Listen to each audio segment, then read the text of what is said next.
Hello there, and welcome to the Grow Patiently podcast, where we speak to healthcare success stories, great doctors, medics, and practice owners. And today I'm really excited because we have Dr. Grig Popovici with us, who owns a dental practice in Salisbury in the UK. And we are going to talk all about his story. We're going to talk about a few things in terms of what it's like running a practice in the UK compared to practice in Europe, for example, and the many, many lessons that he's learned along the way. So, welcome, Grig. Hello. Thank you very much for inviting me to your podcast. It's really an honor to me to be part of this chat, this talking.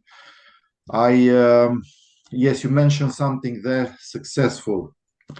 What means successful? It's just a figure on the paper. Is it related to the satisfaction of the people running that business? Is it the satisfaction of the patients that they use our services? What is it success? I think I'm successful if the patient leaves the practice with a smile on their face. Interesting. Straight in there. Well, Yeah, no, it's absolutely right. I mean, I actually saw something earlier today. Just I was flicking through YouTube and someone was saying about failure.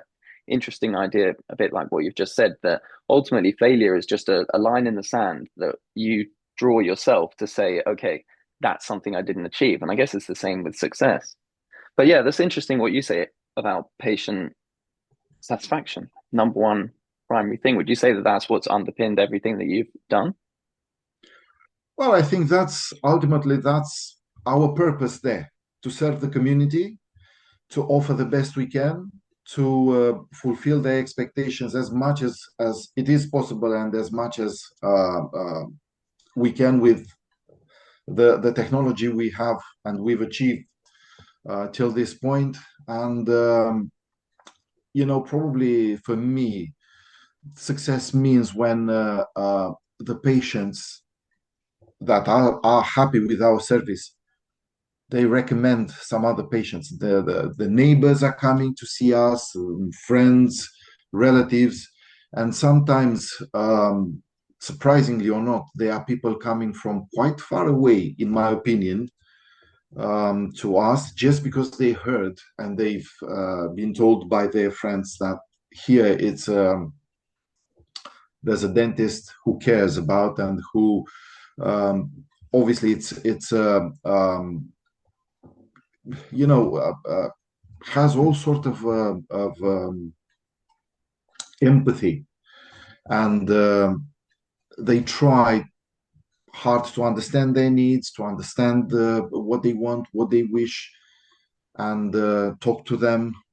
And for me, that is the ultimate satisfaction. I have the strong feeling that I've done my duty right on this in this life.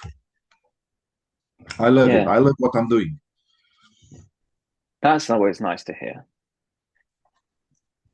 I think it's interesting to get that full satisfaction from people. I mean, like you said, testament to the hard work you're doing if they're telling other people that they should come to you. So congratulations. I think Well, thank you very let's much. wind back the clock a little bit. Let's tell everyone a bit about your story. Obviously, you're a dentist, as you've already mentioned. Tell us a bit about your story into dentistry and ultimately into practice ownership eventually. Well, I've chosen this pathway at some point in life. Um, I got admitted to the dental school a little while back, and it happens that I graduated that dental school exactly 30 years ago. And obviously, the experience comes with the years, and in time. There's no other way. I graduated somewhere else, not in the UK, and I can tell you that dentistry has changed a lot ever since. The entire approach has changed. Now, what we do is far much safer. At the point when I graduated, it was not that much the concept of um, um, clinical evidence dentistry. It was no such a thing. Uh, Everyone was the dentist was kind of a god giving the patient whatever they were thinking the patient may deserve, may need, may not near close, may want. No talking to the patients. Yes, that's the problem. Do this. Be happy with what you've got. That sort of thing.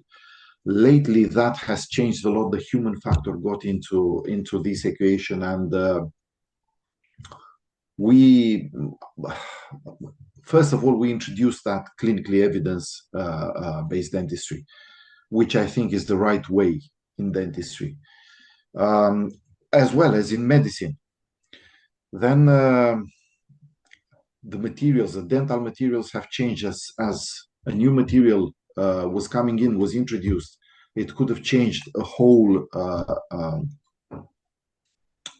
area of dentistry. Some of the things we no longer do, some others they've been developed. On another note, I started early in my professional life, in my career, implant dentistry. Now, at the time I started implant dentistry, there were some guidelines, but not near close to what it is today. I feel like at the moment we are performing a very safe dentistry, and because of that, the results are brilliant. Quite a very high, extremely high percentage of the treatments are successful nowadays.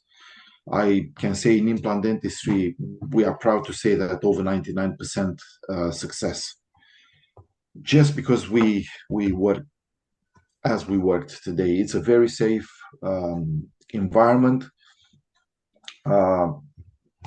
That's why probably we are so successful, and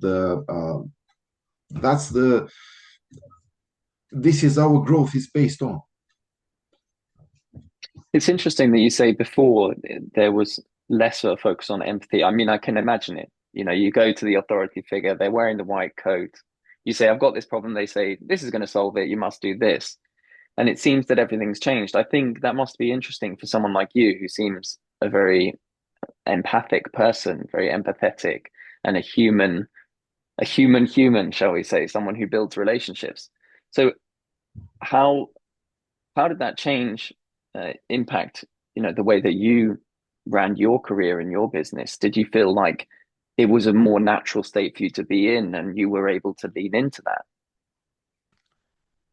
Well, the empathy has only one single source. Every now and again, I am a patient in the dentist chair. And probably no one is worse than a dentist in a dentist chair, because a dentist would know exactly what's going to follow. And they know exactly if the next step has any chances to hurt or not. And well, I know we have extremely developed anesthetics, which, by the way, we didn't have in the past. Well, that's why I'm saying lots of things have changed, even if we are thinking of the anesthetics we are using now. So those anesthetics could make the treatment far much more comfortable than what was it in the past. But to administer that anesthetic, sometimes it involves a little bit of a pain.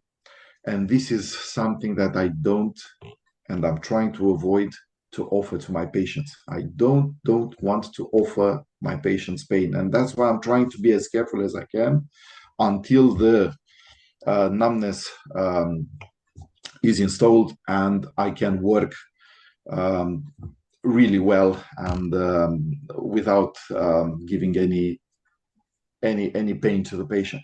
That's all. I understood that dental treatment is extremely difficult for some of the patients. I feel that, and I know, even if some of the patients might say, no, I'm not afraid, I can stay there, I have no anxiety at all. Even the toughest patient has a very, very, very small level of anxiety whenever they sit in their chair, and I'm trying to comfort them. That's all. Mm. And I really hope that my patients are happy with with my level of care, and probably that's why now, at the moment, most of our new patients are coming from word of mouth rather than paid advertising and those efforts to be more visible on the media. Yeah, that's such great news, really, to hear that. Word of mouth, as they say, it's the cliche, but it's the ultimate marketing channel. This service-based business, when you get things correct, people tell other people ultimately. So why don't we talk about then your business? Because I remember that you have a story about how you were working in the NHS, you were then looking for another job, and that ended up you becoming a practice owner. Well, I will try to start a little bit earlier. I've been a practice owner back where I'm coming from. My wife is a dentist as well, and we both own the practice, which was a very successful practice. But at some point, I've decided to make a change in my life, and I came here.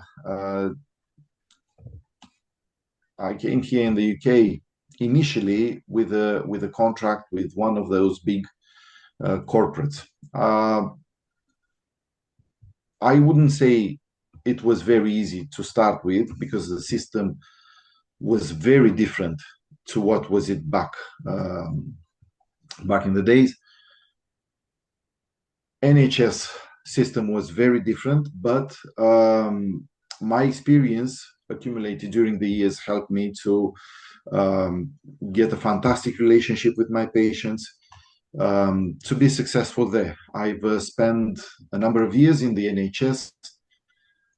I would say that the experience acquired there was absolutely fantastic. Obviously, my level of English language improved a lot, I would say. And at some point, I decided, okay, I've done this. I feel I need another change in my life. Let's see what's next.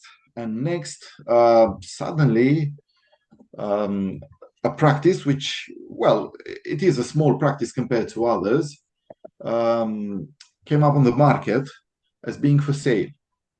So we were thinking, my wife and I, what if we would buy a practice? And what started as a simple conversation, none of us was really serious into that. Ended up in the most serious way of owning a practice. And then I had to face that part of the dental business that I didn't face it here in the UK. I was thinking everything is just some treatments, just some chatting to the patients, everyone is happy. And then, surprise, there's a lot more apart from that. Now, yes, I would say that I fulfill that role quite in a satisfactory way because, yes, the figures are showing that we grow. We grew quite a lot. And I'm very happy with the position I am now, where I am now. I'm really, really happy. We have a number of patients that they love to come to us. They know exactly what they're going to get, and we have a fantastic relationship with them. And yeah, that's my journey. In the meantime, I've done a master in periodontology. I forgot to mention that in my country, where I'm coming from, for a number of years, about 10 years, I've been a clinical teaching fellow at the local university, at the periodontology department. And periodontology, it's probably the love of my professional life, if I can say something like that. I have a strong background in periodontology, and I felt at some point that I would like to carry on doing much more than what I do, just simple treatments. So I've done that master. It was challenging, but I'm extremely proud I've finished it, because I've seen colleagues of mine after the first year they abandon it. So I am, well, that's another achievement I am proud of. It's great to hear the passion coming through in your voice, I must say. You you always seem so modest, uh, and yet you're also really proud of the things that you've done because it feels like at different occasions in your life you thought, "Oh, what if I tried this? What if I tried that?" And then you did it and you accomplished it, and you rightfully look back and say, "Yeah, that that was good, and I'm happy for X, Y, and Z reasons."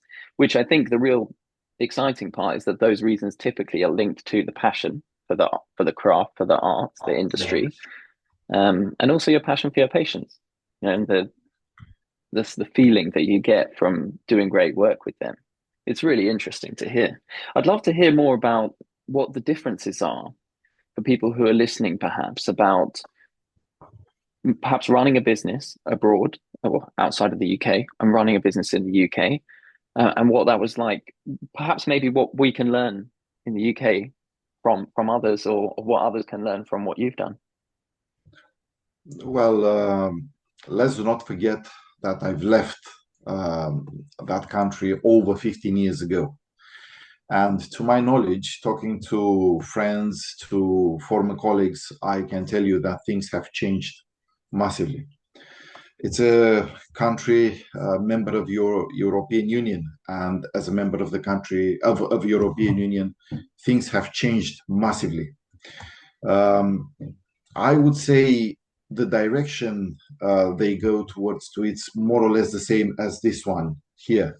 It's kind of the same one. They go towards a very safe dentistry, obviously evidence-based dentistry, and as to the business side of it, it's more or less the same as this one here. Um, it was different in the past, probably just due to our generation being um, somehow taught to do some certain things in a certain way. But the more you look around, the more you go to various courses, various lectures, the more you attend professional meetings, webinars, and getting in contact with all sort of uh, people in the business related to teaching. You acquire new skills, you change your approach, um, as you know, the whole business is changing now. I can say that I have changed a lot since I graduated, as I mentioned before. Probably there's no other way. All of us, we've done that, and dentistry is one of those professions where learning never stops. It carries on for the whole professional life. It's enough, let's say, half year to stop, and you are so far behind. You are almost disqualified. I mean, the working day never stops at 5 o'clock. There's always something to do after that. Either it's a clinical case that you want to study more, to focus more, to plan more. You may, it's not only once that I ask, even now, after 30 years of work and experience, I ask the advice from those more experienced than me in a certain area. Um, Obviously, everything is for the benefit of the patient. Or I watch a webinar, or I learn more. I looked in the literature. I always look in the literature. I constantly try to find out what's new, what are the new findings related to the influence of a certain medication on a certain type of patient, and how that medication could affect my surgical treatment. Is it going to affect it or not? And this is where I think that safety comes from. We we know exactly, we can predict far much more accurate what the end result of our treatment is going to be. And that is important. The patients, all of them, they know exactly what to expect. We no longer give them false expectations, or we no longer let them to have false expectations. We cannot. We always honest and true. We have to tell them exactly what is it going to be the result of our treatment. And I think it's an extremely important element, that the trust between the patient and the dentist is based on. An honest discussion, honest opinion, honest professional advice. Yeah, nothing really builds trust more than when you say something is probably going to happen and then it does indeed happen. And they can see that. So many interesting things you said that during that last passage. I think interesting you're talking about how the similarities between European Union practices and the UK practices, and I can imagine that's very much the case. I think for us, I mean, those who are listening and perhaps don't know, we do marketing for different companies in healthcare space as well, and we've done some in the EU. And what I think is quite interesting, because UK, US, Canada, and in Europe are the kind of places that we work, is it's about the relationship with the kind of thought process behind the patients. So that's the key difference. Everything else is pretty similar. You know, ultimately people are coming in to get X, Y, and Z treatment, but it's the way that people think. So I think in Eastern Europe and Central Europe, for example, I find that the patients are they want to know exactly who you are and why they should trust you. And they're less interested in like slight gimmicky things, should we say, that I think in the UK, some people are a lot more open to gimmicks and free this and free that. And that works a lot more effectively there. In the UK. So I think what's interesting is it's maybe more about understanding the context of where you're working. So for yourself in the EU, then in the UK, and now in Salisbury, for example, to bring it to a question, I wonder, how often do you think about the way that people in Salisbury are? Because that's going to be unique. It's going to be very different, to example, from central Newcastle. How does that impact your work? Well, I know a little the patients from Newcastle. I Okay. have not so much knowledge about how dentistry is elsewhere, but I like to think that all of us and all the patients are human beings, and no matter where they are, you treat them exactly in the same way and doing the best for their benefit. The patients in Salisbury are, exactly as the place is. They are beautiful people in a beautiful place. It's one of the most beautiful places in the UK. Traditional, proper English places in the UK. Whoever wants to come to visit England, obviously they choose first London. Okay, there are so many attractions there, but if they want to visit something else, I strongly advise to visit Salisbury. First of all, we have the second tallest cathedral in Europe, and little people know that. Then we are extremely close. It's about 16 miles or so to Stonehenge, which is a fascinating place. And the more you read about it, the more fascinating it becomes, and the more you want to know. It's one of those places, that it's simple if you are looking from the outside, but if you go deep in the meaning, it's extremely complex. People here are absolutely normal people. We have all age categories. We have children, we have adults, we have adolescents, and elderly people, like everywhere else, with all the treatment needs, all the requirements that probably patients everywhere might have. I would say that as a percentage of treatments in the population, we are more or less the same but that's my personal opinion. I'm looking at friends that have dental practices like me, and more or less they do the same. We have some very good friends in Nottingham. They own, exactly like us, a small dental practice there. Surprisingly enough, that dental practice is very successful as well as ours. And we always share all sorts of information.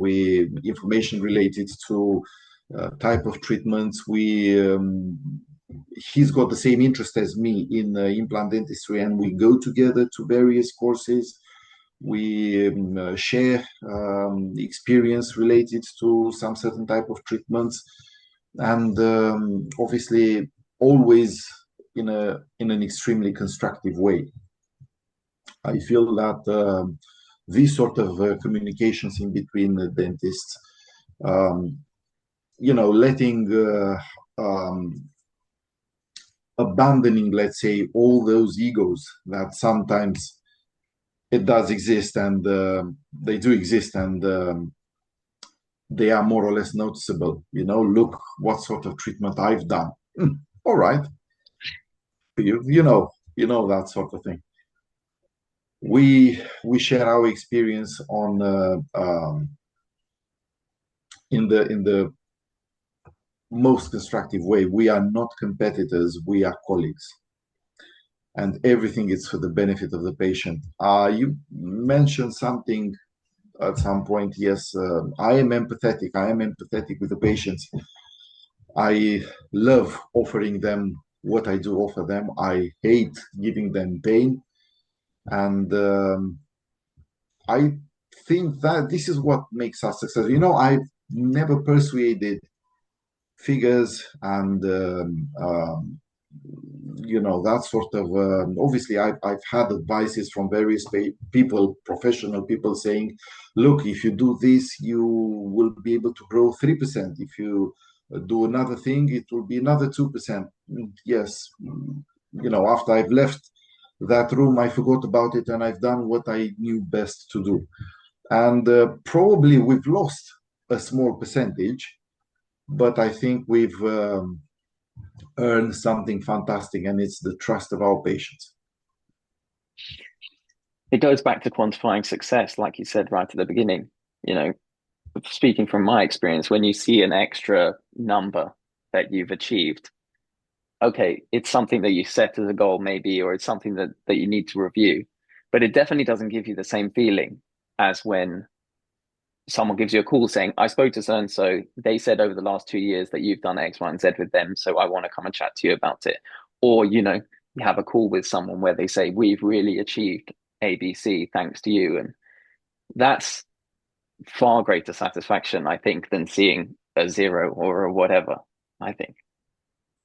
Well, I remember at some point talking to someone experienced in growing businesses and these sort of things. He started talking to me about setting up goals. So you've achieved this, next year it's going to be plus 12% and this and that. And, I was totally against it, because that psychologically would put so much pressure on me and the rest of the team. If it's a pressure on me, that pressure is going to be shared with the team, and I didn't want to.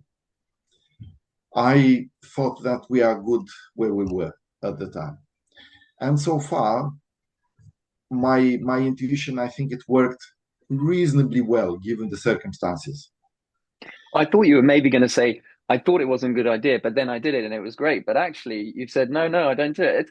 This is I didn't do probably it. the opposite of what anyone usually hears on entrepreneurial advice. I didn't do it. I didn't do it. But every single patient that got into our practice, I try to talk to them in that way, to tell them that we are the ones to give them treatments. And I would say that, well, that's a percentage that I know we've had over 90%. We've been over 90% successful in attracting patients. So over 90% of the patients that got in for the treatment, they had the treatment done by us. Mm. I think that is a great success. we convince them that we are the ones. Mm. Yeah, it must be a nice feeling. I was going to go back and say that it was great to hear your passion for Salisbury as well. I missed the moment, but I was thinking you should get a partnership with Salisbury Tourism Board. But It yeah, was it's a quite lovely a lot. place. But it's great to hear that you're not just passionate about your patients as a sort of abstract means, but you're also passionate about your area and the people who live there, and that really comes across, I think. Well, what's the point to live in a place and not to get involved in the local community?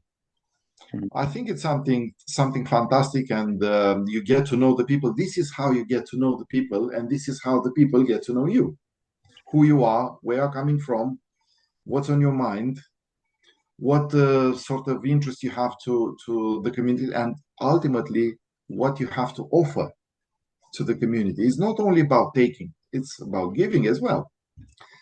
And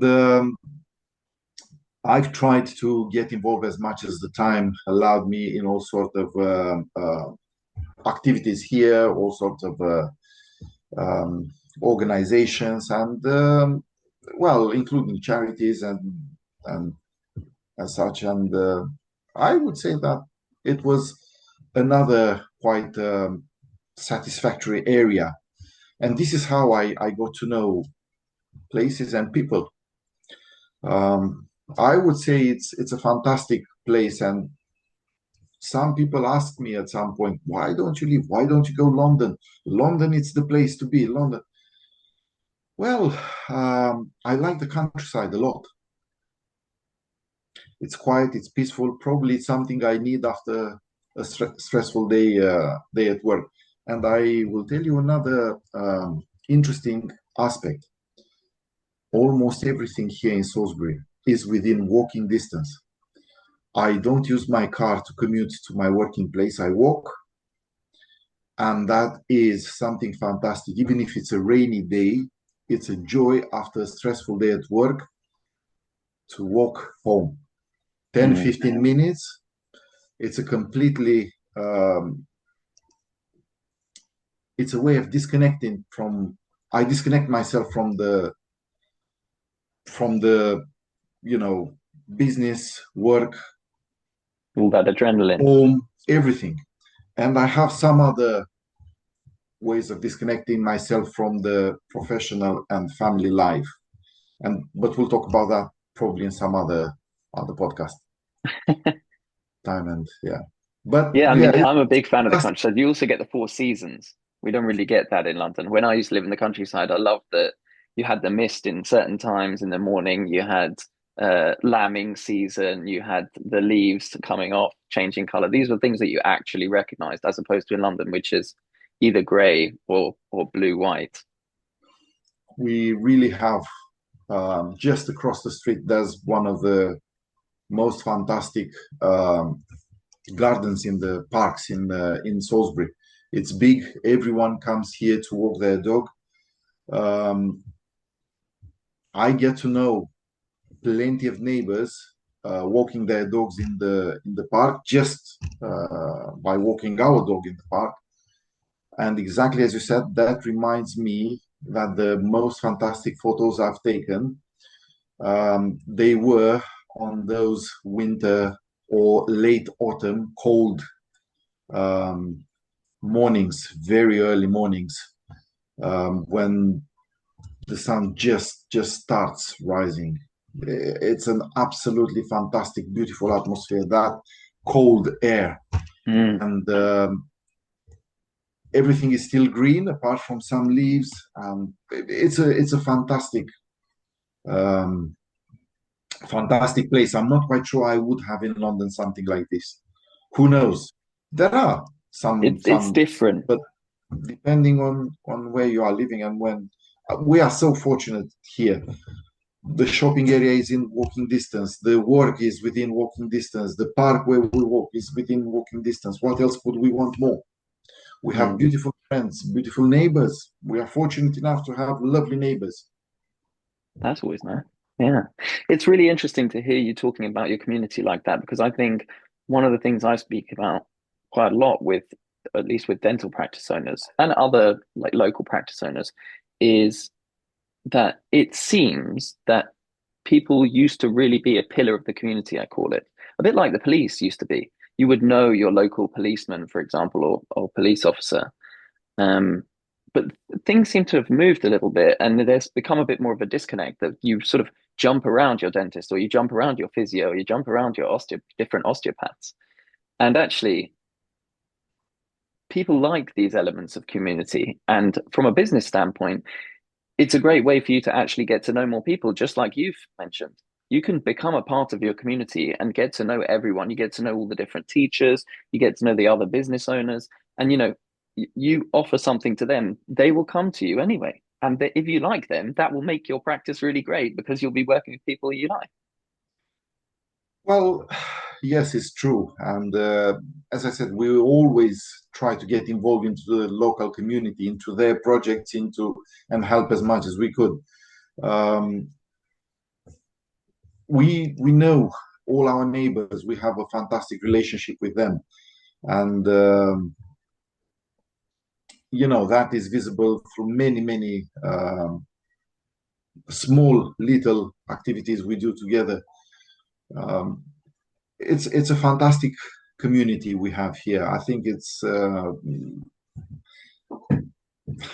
not too much if I would say that it's if this is how I would like heaven to look like.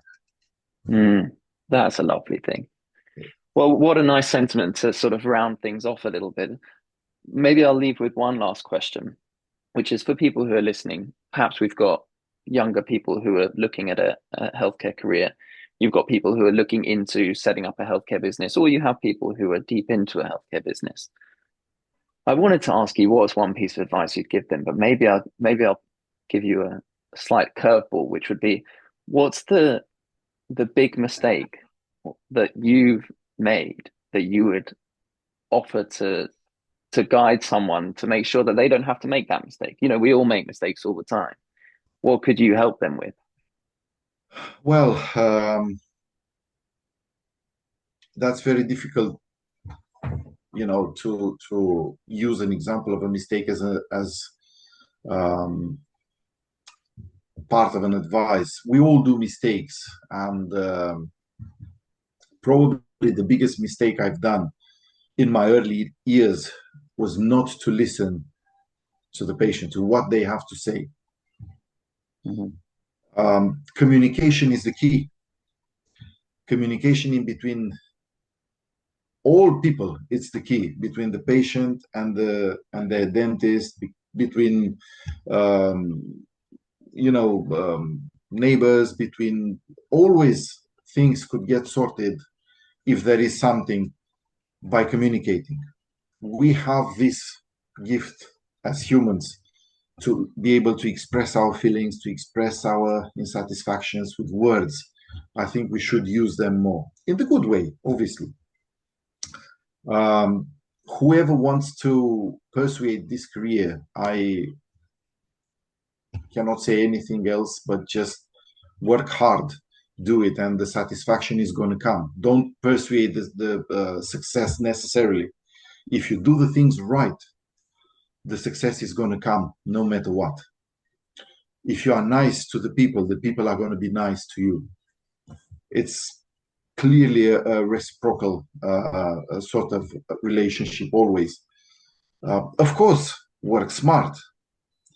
Working smart means to know exactly what you want to achieve, where you want to be, what you want to do, and do it.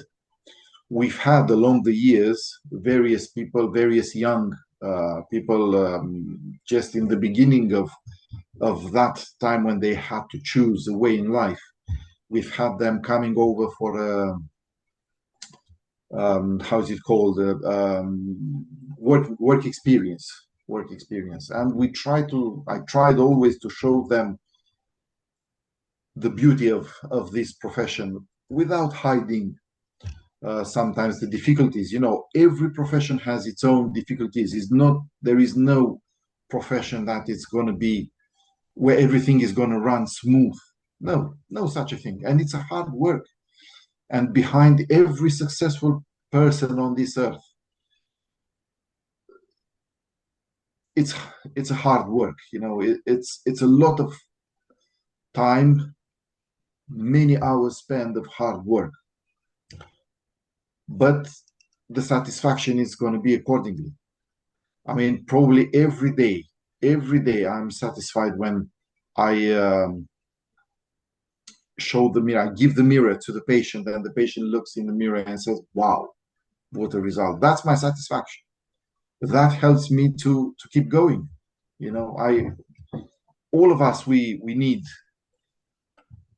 something much more in our life than just a simple I don't know, plate with food at the end of the day and some water. No, we need that food for soul, food for our heart, food for soul. And that, for me, is given by the patient satisfaction. Yeah, That's lovely to hear. Almost the harder you work as well, the greater that satisfaction feels. always. It's always the case. It's always the case. Mm. And Well, Grig, oh, go on. push more, reach your. Well, are there any? I was just about to say push beyond boundaries, but are there any boundaries? The boundaries are only in our mind, in our head. There are no boundaries. We can always push more to achieve much more and much more, Mm. making ourselves better people, better, um, you know, people involved in the local community, better members of the society. We always have to ask ourselves what we give to this society, what's going to be left after us.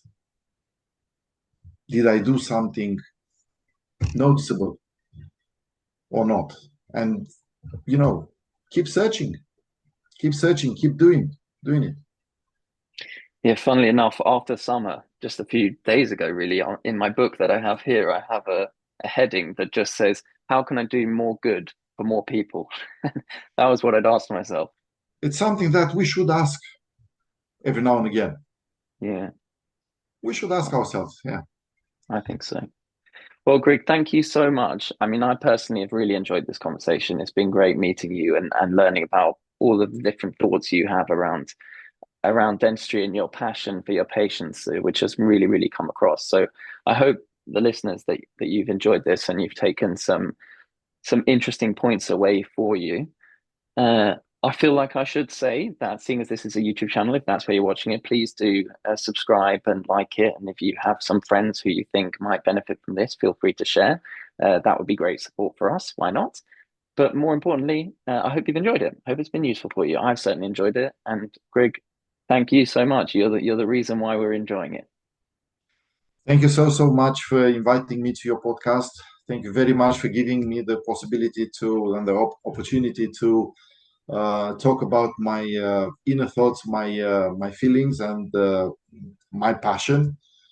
And yes, we'll do that definitely. I have in mind a few people I know, which I think they will benefit from this discussion. Um, yeah, it's in a way a good chance for me to know myself, and